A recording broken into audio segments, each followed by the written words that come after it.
How's it going, everybody? Moses here, bringing you my next adventure episode here. We're talking about a new bow build. It's been ages since I made a bow build, and this is not a full guide, it's just a quick look at an ice shot raider I decided to go with this time around. Deadeye is just very good, okay? But Raider has its merits, and it's actually pretty nice having permanent onslaught, double the effect of onslaught, which means 40% increased attack speed and movement speed, and of course more chance to evade, melee and projectiles, way of the poacher, additional frenzies. So I decided to go with ice shot this time. Skill I never played before. It feels very satisfying. With enough crit, your hits start to shatter, and explode enemies. Feels pretty good with the Automaton Herald effect, which is kind of like my favorite. And yeah, so the skill, we're basing it on this bow that I found on PoE Trade for 2 chaos. True, 2 chaos. Basically, we're looking at just strictly a physical bow from the temple with physical as extra chaos damage. That's all. Also has some physical damage, some lightning damage, and a little bit of attack speed. I crafted crit chance over there as well. So this is the bow, nothing too fancy. I don't know how strong it's gonna end up being, but for now it feels very good leveling up and doing breaches with it. I'm currently level 79, working towards level 80 where we start crafting, reaching our final form with Mark of the Elder, Shaper's Ring, and all that kind of stuff. But yeah, for now, let's go through the links. I am using Ice Shot with greater multiple projectiles, elemental damage attacks, Ice Bite, because we are going to be full frenzy, and each frenzy gives us cold damage, so it makes a lot of sense to actually use Ice Bite. 15 to 23 added cold per frenzy charge. Our base frenzy charges is 3, and with Raider we're going to get 1 here, that's 2, that's 3, and that's 4, bringing it up to 7 frenzy charges. And when you get 7 times 15 to 23, that comes down to a pretty hefty amount of cold damage, as well as the added cold the support gem has on its base. So yeah, Ice Bite feels pretty good here. I also, of course, elemental damage with attacks, greater multiple projectile, Ice Shot, and Chain. Chain was buffed, so now it deals less damage, which makes it deal more damage. And it just feels good for clear for a skill like this. If I were to just go, I don't know, pure single target like I was doing through the story, I don't do anymore, I would go maybe Hypothermia or something like that.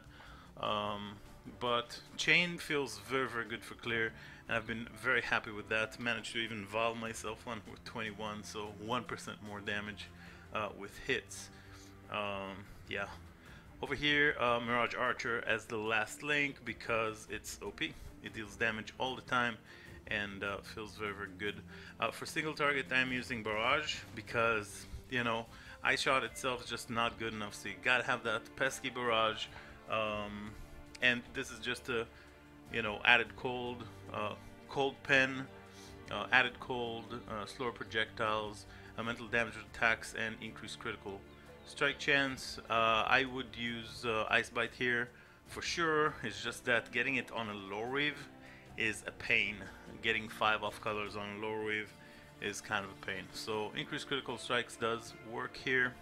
Elemental focus could also be good. More elemental damage. Over here, I only have the conversion from these nodes, so it's only 40%.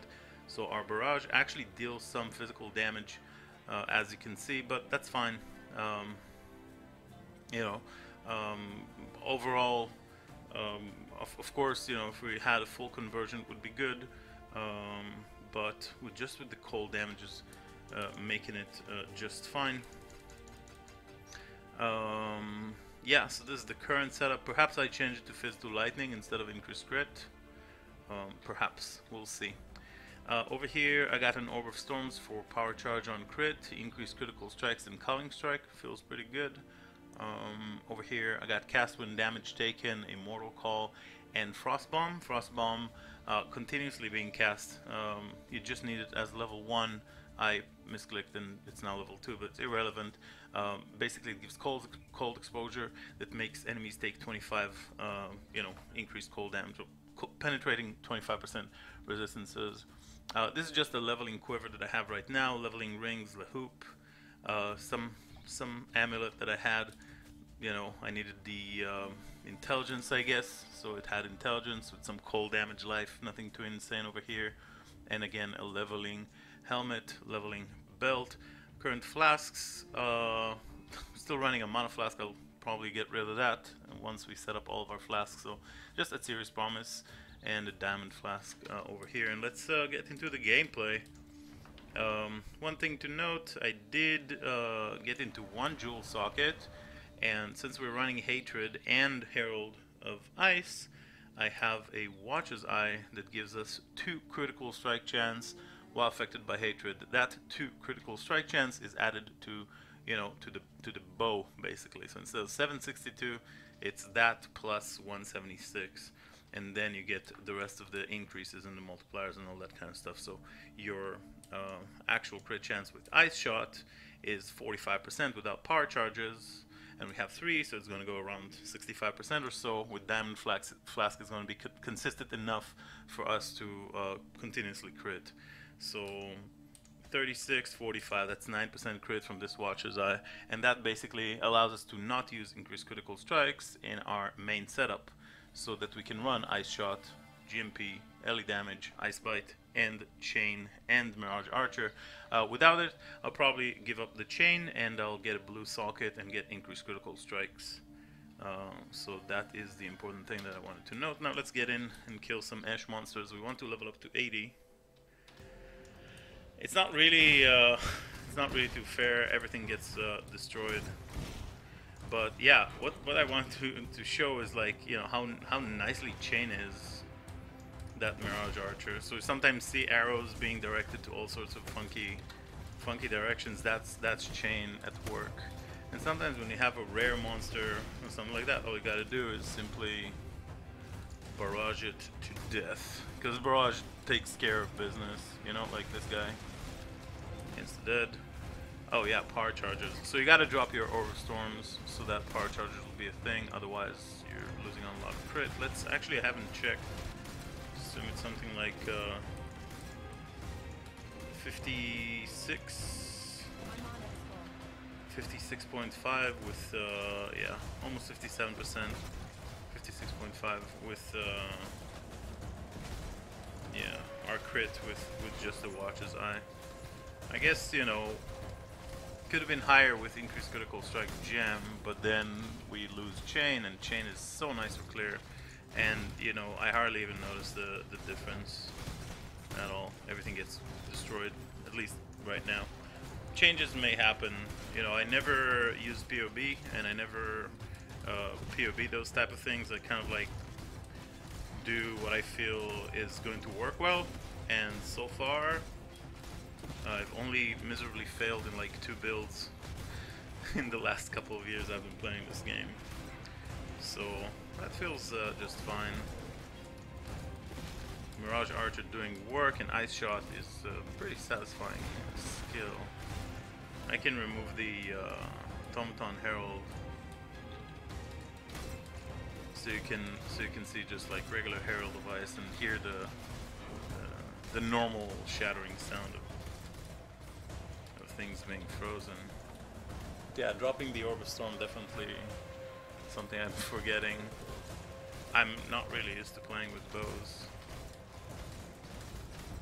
I guess I could have done Ulmer Toll Breachstone, because this is a bit. I've been leveling up since 65, I think. Finished the story, killed Kitava, and I've had, this is kind of like my method how to level up. I farm with breaches the whole week, and then next week comes and I make a new build, and I have all the breachstones that I farmed last week with the previous character ready to go, so I get, I don't need to farm low tier maps. I can just swiftly level up. This one is 10 hours It's about 10 hours played. 6 hours for the story, roughly 4 hours doing breaches from 64 or something to 79 where we're at right now. So yeah, I'll finish the boss. I don't kill the boss because the character is still pretty squishy. All the gear is leveling gear, so we do not want to lose the XP. But yeah, that was basically the character. Maybe we get an amulet or not. Alright. Hope you guys enjoyed it. Thank you very much for watching, and I'll see you in the follow-up video for this character.